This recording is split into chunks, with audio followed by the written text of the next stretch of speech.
Who Lord, who gonna ride this train? The Who bold, Lord, who Lord, who gonna the ride this bright, train? I said, and the who Lord, beautiful who gonna ride are this just some of the train? words to Who describe Lord, who world-renowned Lord, artist who gonna Jonathan ride this Green's train? incredible Little paintings. mama. In 1955, Jonathan Green was born in Gardens Corner, South Carolina, where he experienced the Gullah culture firsthand. But what is the Gullah culture?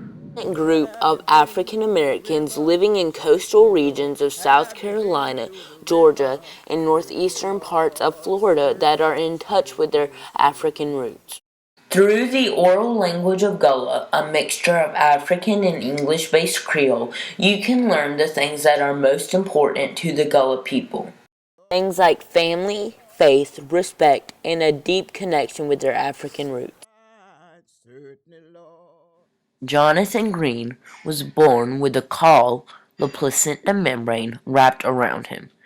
In his own Gullah community, this was shown to be an indication that the child was going to be special.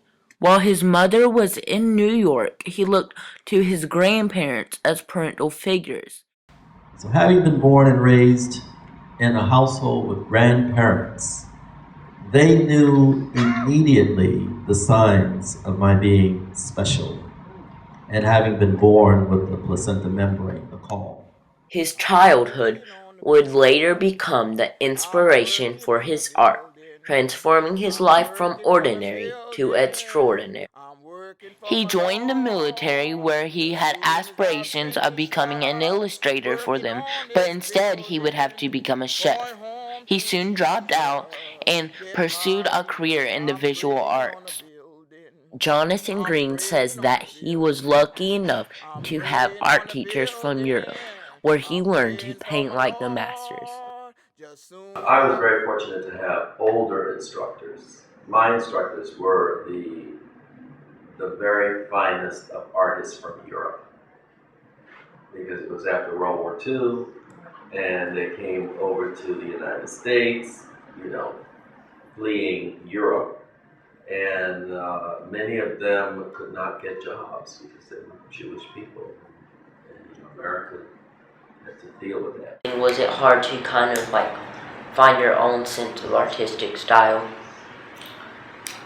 That is something that every artist starting maybe in their sophomore year, then everyone is talking and thinking their style and they gotta find it and they're working at trying to find it. And I never thought about a style. I was very interested in surrealism because it looked magical. I could just create anything. And then I became very interested in primitive art and folk art.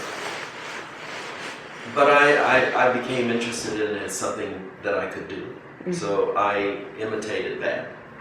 And until I got to the point where, okay, I've done enough of this. I know what's going on here. And then so I constantly kept moving around to different forms and expression of art. His vision or reason for his artwork was to correctly depict African American children in society. Many of children of the African American culture simply don't see themselves on the walls in churches, on the walls in museums and cultural centers. They see everyone else, but they don't see themselves. So I've dedicated my life to sort of balancing that act, if you will, so that African American kids, Euro American kids can see an eclecticness of people that actually live in their culture. As a member of the Gullah culture, living it day to day, experiencing it firsthand, overcoming obstacles and challenges within the culture, Jonathan Green took his culture and transformed it into a universal language of art so that we could better understand the Gullah culture. Jonathan Green used his voice as an artist to become an activist and to speak for the things that he believed in and wanted to voice out on.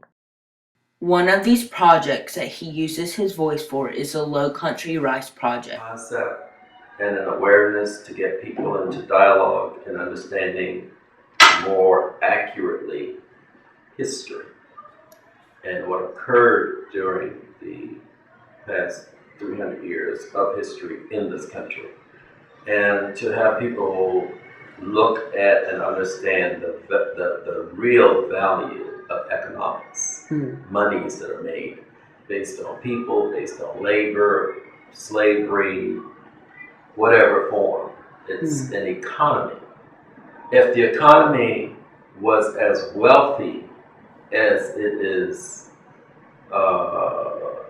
historicalized and documented, then whom were the people that caused the economy? And that way, you then begin to look at these people from a perspective of coming, being brought here from West African culture and creating this 300-year economy that built everything. And so people can no longer look at them as just being mere slaves.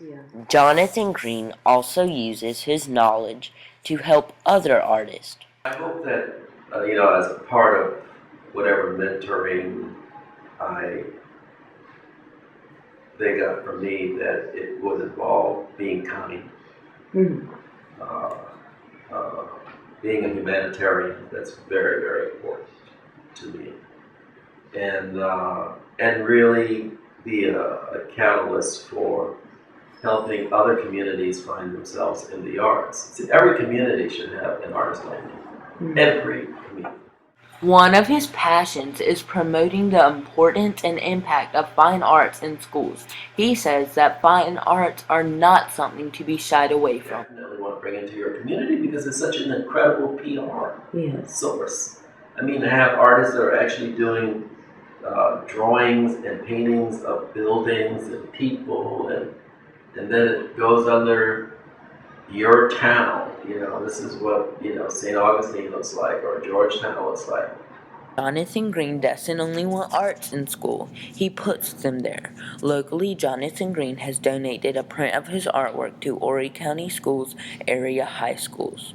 He has also helped shape the curriculum and the importance of art at the Sanders Clyde Creative Art School, a legendary school in Charleston where he painted a mural and donated his funds to create an extraordinary place of creation. He also uses his voice to go to schools and talk about the importance of fine arts. Have purposely negated the importance of fine arts. Jonathan Green has used his voice as an artist to spread his activism about the culture and community that he grew up in.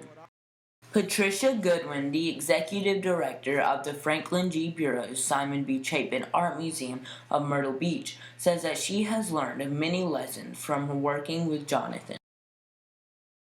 For the greater good. You may help one student, two students. You may help a museum, an emerging artist.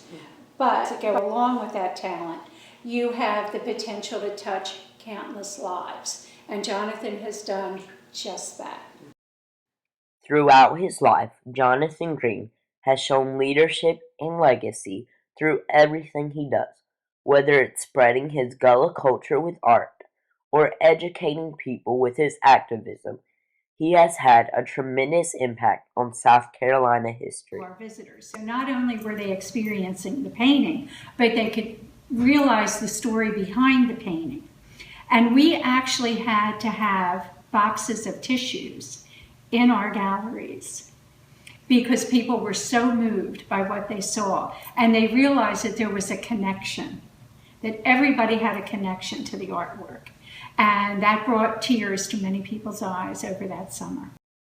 And although he is still alive today, he still, as much as ever, has an impact on the Gullah community.